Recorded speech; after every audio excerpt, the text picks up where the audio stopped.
Is your hockey team still in the playoffs? Are you worried because you can't grow a playoff beard?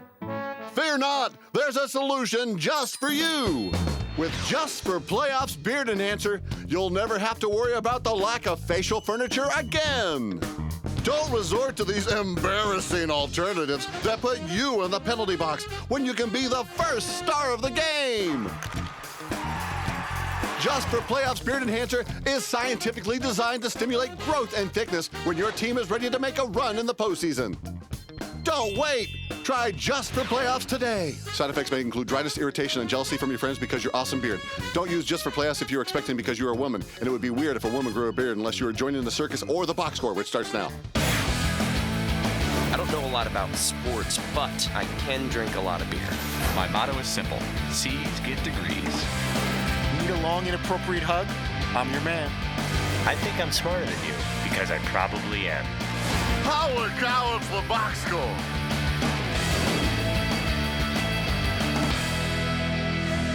Hello and welcome to the Box Score. I'm Brock here in sunny Los Angeles, and the Danettes are coming again from Milford, Connecticut to join us. Guys, it's already 85 degrees here. Fritzy, let me ask you, any recommendations for a suntan lotion with high SPF and viscosity? I have several, but I'm not really interested in protecting my skin from the sun. But I think that's what you're referring to, as far as worrying about skin cancer and things like that, which is also a very good idea. But we can talk off camera about some other lotions I can take care of you for. Okay, today, huge topic on the show today after Donald Sterling was a complete disaster during his interview last night. Paulie, as a producer, are you just sitting there licking your barbecue-soaked chops when you see a train wreck happening in front of you? I absolutely was, Brock. I mean, I really watch these things more as a producer than as a natural person. I think we all do. That you're like, I can't believe he's saying this stuff. And there were so many things that were, I guess, off color, maybe would be the phrase, or that I was like, I can't believe he's saying all this. There's so much to get to. So I'm just kind of jotting little notes down for myself. And it was T-ball. It was layup drill.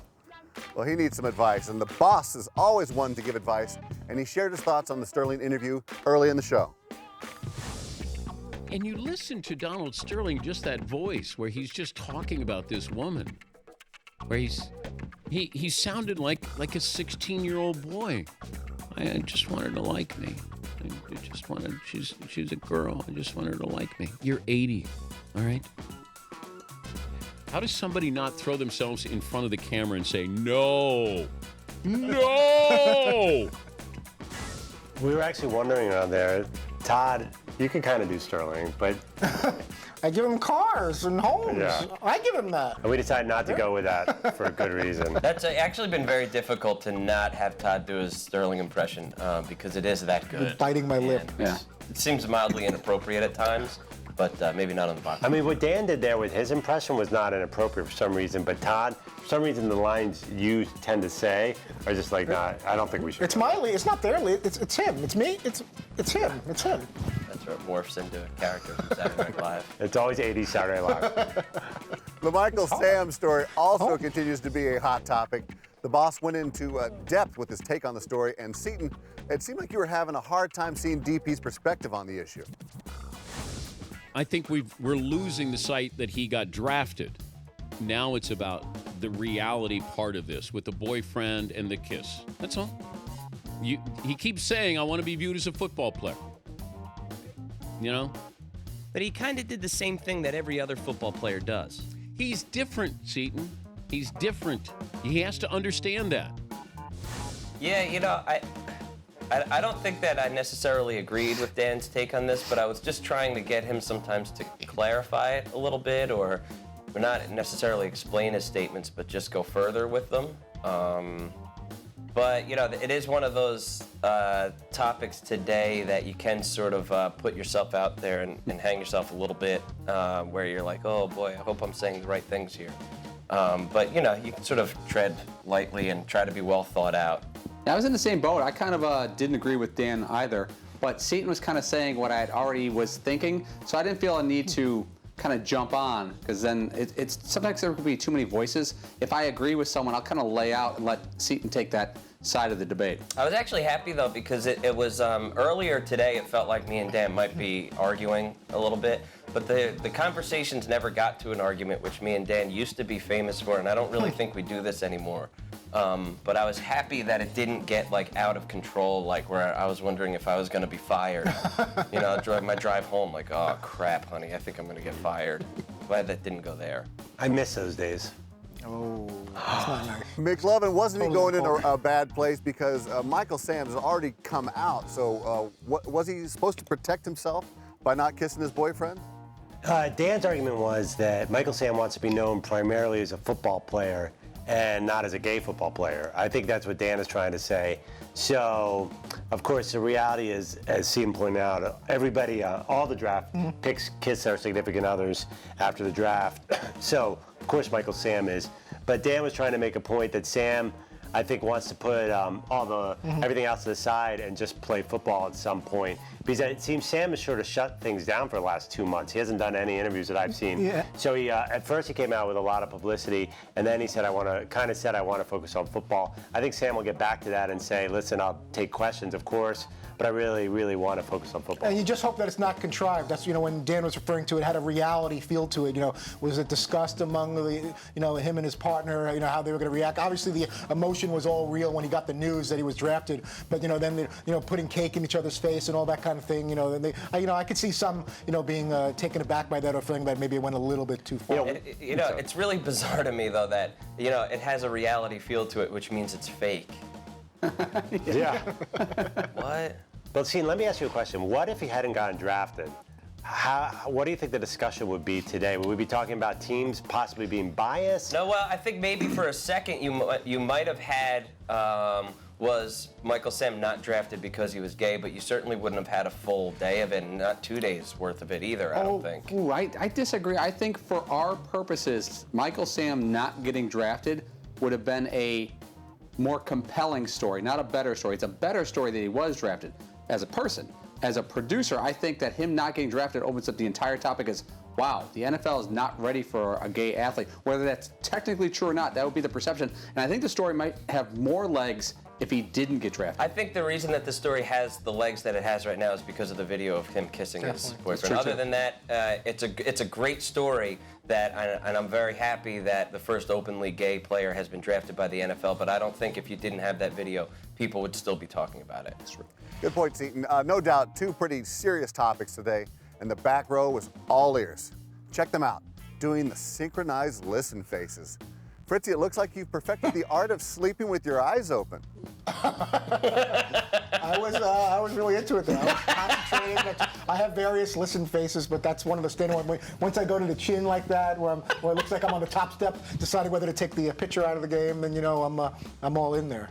I think we're actually missing, though. That's not actually Andrew Listen face. That's like Andrew, I'm working on my computer but looking up sort of face, which is a pretty great skill. That could just as easily be I was working fantasy, on it against the grain. That was baseball. 100% Andrew mock draft 2015 face.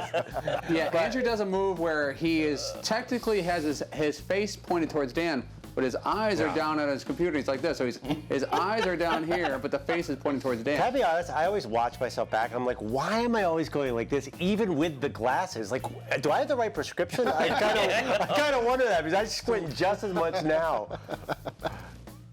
Another piece of news broke yesterday. The preliminary roster was announced for the United States World Cup team.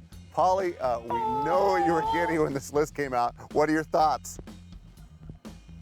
Well, as a soccer fan, I found it pretty interesting. There's a couple things. See what they did there? Eddie Johnson not left put on the team. Sorry, Paulie. Seconds for this. There's still more to come. When we come back, does size matter with the Danettes? And is someone's yawning getting contagious? Keep it right here.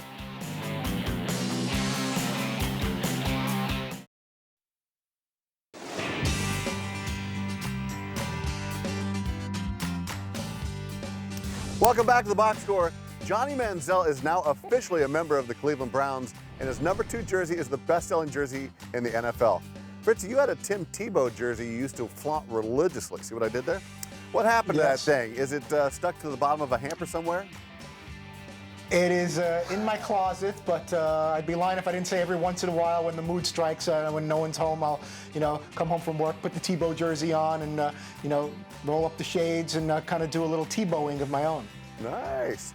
We were wondering I'll leave it to your imagination. what were each of your favorite jerseys growing up? McLovin, let's start with you. I had a number 12 Eagles jersey for my man, Randall Cunningham. Nice. I had a Ricky Henderson jersey that was pretty huge. And I also had, I'm sorry, I'm going to go again real quick. I had a Mark Gastineau t-shirt. Yeah. That was the best thing Sack ever. exchange. My first cool jersey that I really loved, I had a number 1 Anthony Carter, Michigan Wolverines wide receiver jersey. Oh, it was a real thing. God bless my uncle for paying for it. I had a Broncos 80 Rick Upchurch jersey that I just wore everywhere, and I had my Bronco helmet. I'd play football with the guys in the park, and I just loved my Rick Upchurch jersey. I would have loved a Steve DeBerg, but I couldn't afford it. In related news, the popular adult website Pornhub reported traffic on their website was down 15% during the first round of the draft Thursday night. Fritzy, is that one of your go-to websites? Yeah, I'm surprised and disappointed. As much as we all like the draft and the buzz around that, I'd like to see those numbers again. I think we need to make some calls. I know myself for one, I was able to kind of juggle taking in the draft and getting involved with other side activities. But if that's what the numbers say, I certainly didn't do anything to help go in that direction. I was going to say, this could be simply explained that Fritzy was at the draft. I mean, I don't know. that's why their traffic was down. Shocking that the numbers would show that. There's some kind of malfunction there. Has to be. Well, they're back up Friday morning. Thanks, Fritzy. You guys had Teddy Bridgewater on today. Here was a picture of him on the phone with DP during the interview. Paulie, how surprising was it when he mentioned not wanting to play for the Browns? It was a very honest moment. Maybe call it a rookie mistake, but we really loved it. He said he told his agent that Cleveland's not really the place that I wanted to be. For someone to be that honest, I mean, he was talking about a specific conversation. It was shocking. Let me tell you something. It's getting a ton of play on different sports outlets today because rarely you get a guy that honest. Are you sure? Well, how do we know that he wasn't saying that because the Browns passed on him? I've said that. The reason I bring that up is I've said many times, oh, I didn't want to date her. You just got to rationalize that sometimes. Speaking of love affairs, McLovin, did you ever figure out who the sideline reporter was that had a crush on you? It really never became Jack Arute from the Mothership. Yeah, Rascal. Yeah, I mean, When to guess, Jack? all I knew was her initials were E and A. That's all I could figure out, but we don't really know who it was. What's up, Aaron? We're skewing away from reality. Seton, Paulie said Teddy didn't look intimidating because he had a small head. Where does he come up with this stuff? Only in the bizarre recesses that are Paul Papp's mind. Thank you. I couldn't even begin to explain where he gets these type of things. Yeah, I got that from Entourage. Jerry Ferrara said, bigger the star, bigger the head. And Teddy Bridgewater looks like a wispy quarterback because he has a very small proportioned head compared to his body. He's in good shape. Let's see who's the most intimidating of you four. We have a tape measure, hopefully, and we're going to measure the size of each of your domes. Oh, I like this, Brock. Do you mind if we take a little wager here? I'm gonna go first if you don't mind. Let's guess who will be first place, second place. I think I will have the biggest head. I think Seton will be second. I'm going to go the inverse of that. I'll have the biggest head. You'll have the second. All right. I'm going to go Seton 1, Paulie 2. Are we talking about head size or Head ego size. here? Oh. It'd be the same. Me 1, Seton 2. All right, now I'm going to disagree. It'll be me 1, him 2. Paulie, I guess Paulie does have a big head. Give us your pick. I would go Seton 1, Paulie 2, me 3, Todd 4. Let's do it. All right. This is good TV, man. Mr. Miyagi son over there. Mark number 1. It's not the same headband Fritzy wears. Stretch it out. Ooh, someone's got a hidden camera. There we go. See what I told you? Two-a-days. Always loves the hair care. Okay. What we got? Is that an ace bandage or is that an actual tape measure? That is definitely not. 2 days has a We brand new. don't have it in the budget. Yeah. 2 days has a brand new medium shirt today, if you notice. I know. Was that two-a-days or is that See, I Crispin think Glover? He's going way lower on everybody else's head than he did mine. I feel like The fix is in. All right. Mr. McFly, it's time to measure. There. There's no way to look cool when you're getting the guy wrapped that. Except when you think about Karate Kid. Yeah. Chrissy, that reminds me when Yeah. you were lifting back in the 80s, you'd have a headband I on. did. I had a Fritz headband and a Karate Kid headband. Yeah, throw the rising sun Richie, out that's a there in good the look front for of you. You like should that? maybe go for that Go every ahead. day. Two-a-days, who's the winner? So we got McLovin Biggest head. Wow. Nobody had that. Our very own Rudy. Third. Who saw that coming? Coming up, will Fritzy be rested enough to go out with the guys in the Big Apple, or will the towels in his room suffer? Watch out, housekeeping. We have the answer when we return.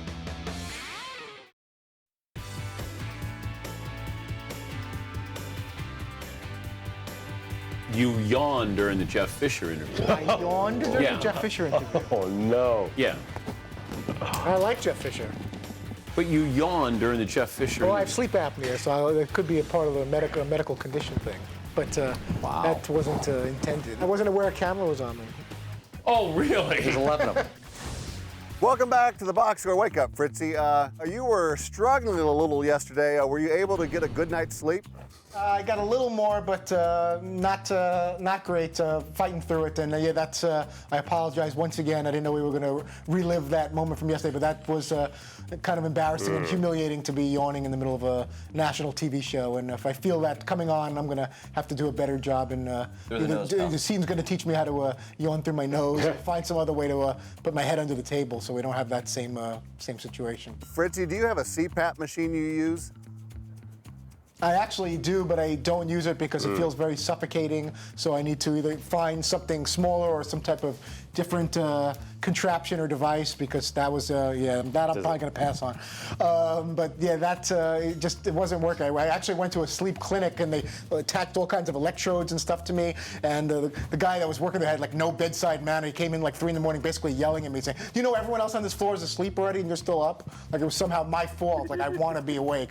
And but yeah, this thing seemed very suffocating that they put on my face. I took the guy's name down just in case he had broken into the place. Brock, you promise me you will ask Todd no more medical questions ever again? Do like 3 hours. Yeah, he doesn't seem like a guy who's high strung and might have sleep issues. Yeah. Just go to bed, for God's sake. All right, we were worried about your lack of rest because after the show yesterday, we caught you in a yawning frenzy. We counted 4 long yawns in less than 4 minutes. Paulie, do you think late night Cinemax may have something to do with this problem?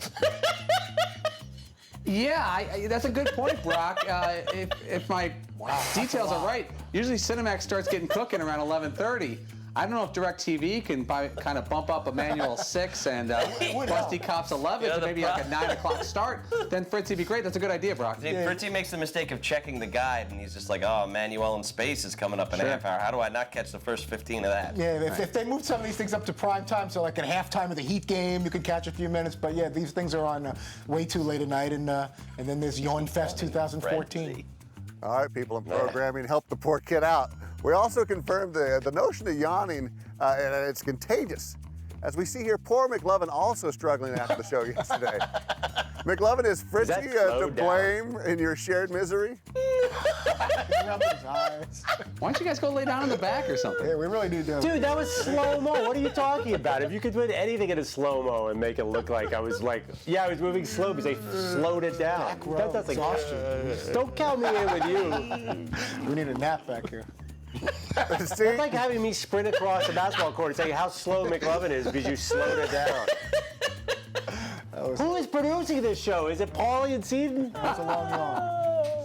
Seton, let me ask you, during Teddy Bridgewater's interview, he said he went to bed right after the draft rather than going to a party. Sound like someone you know? Oh man, somebody who'd rather go back to their hotel room than go party? I wonder who that would be. Maybe some programming experts can help us out with that. I have a lot of respect for Teddy Bridgewater. He's like one of my favorite players. Yeah, maybe he's a softcore guy too. Sometimes you just gotta take it off and shut it down. Fritzy, you guys are in New York later this week, and once again, you seem to be wavering on going out with the guys. Why are you still stressed even though the draft is over? I don't know. It's not so much stress. I'm just non-committal. I like my quiet time. You know, I got the sleep issues. I like to like the wild times in the suburbs of Connecticut. You got to get away from. I know. I tried. I like the quiet of the hotel room, and sometimes you just get comfortable. You're getting some work done at a leisurely pace. It takes me a long time to fall asleep, and that's really the honest truth. Other than the lotion jokes and towels and everything like that, it takes me like hours to fall asleep. And if I can get my work done at a reasonable hour, I want to be able to function the next morning, and that's unfortunately a big part of why I just rather relax in the room a lot. Let's all relax. We've got more when we come back. We'll get the Danettes' take on what went down with Jay-Z recently. Stick around.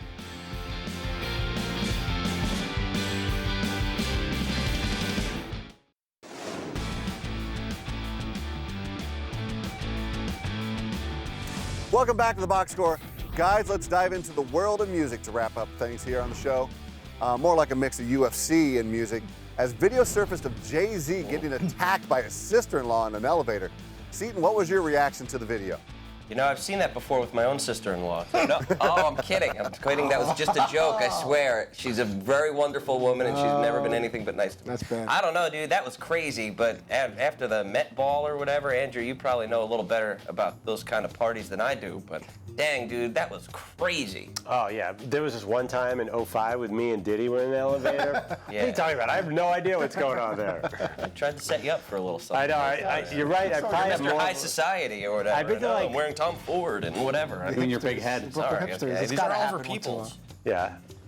Well, we were wondering what kind of headlines this would make on the Box Score, so we've called upon mock resident headline expert Fritzy. Take it away. All right, here we go. Beyonce, what? Loving an elevator? Not quite. Well, what do you knowles? They're not so perfect after all. Is this standard behavior? Standard hotel? That's net very becoming a lady. Sister-in-claw. Make that 100 problems for Jay-Z. Crazy in love sibling, just crazy. Elevated blood pressure. Don't push her buttons. And the final one is, if you don't like him, then you better take a swing at him. Oh, oh, oh, oh, oh, oh, oh, oh, oh. If you don't like him, then you better take a swing at him. Not bad at all. Fritzy, before we go, Dan ripped your guest list today, and you looked a little annoyed. Are we right? Yeah. He's been much worse with ripping my guest list in the past, but he was a little tamer. But yeah, I'm sensitive to that. The guys know, ideally, I feel like, no matter how many times they tell me to not worry about the guests and all that, I feel like if we don't have like that newsmaker or that big guest, at least one each of the 3 hours when I come in the morning, I feel like I somehow failed or I didn't do my part. And it's We not all gonna, feel that way, Todd. Thank you. It does, and I do notice, Dan's mood, will change sometimes based on that. He tends to be a little grumpier if he looks at the board and one of the hours doesn't have anybody. He may deny that, but I've been working with him long enough where he kind of likes to see a nice full board, as we all do. It makes all our lives a little easier coming in the morning, but doesn't always fall into place, and we scramble and we look for. That being said, we had one guest scheduled for today, and it ended up being a home run. So it shows that you'd rather have one great one than 5 who are not forgettable, but that don't make any news. We can't make news at every guest, but if Teddy Bridgewater was our only guest today, we still had a very good show. All right, well, give us a look into the future. Are we going to have success tomorrow? Who's on tomorrow?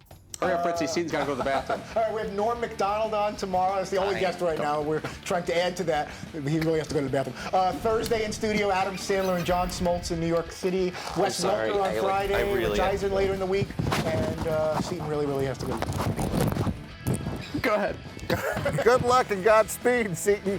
Thanks for watching the Box Score. Set your DVR or tune in weekdays at 3 p.m. Eastern only on Audience Channel 239 on DirecTV. I don't know a lot about sports, but I can drink a lot of beer. My motto is simple. C's get degrees. Need a long, inappropriate hug? I'm your man. I think I'm smarter than you, because I probably am. Hey, thanks for watching the Box Score. Holy cow!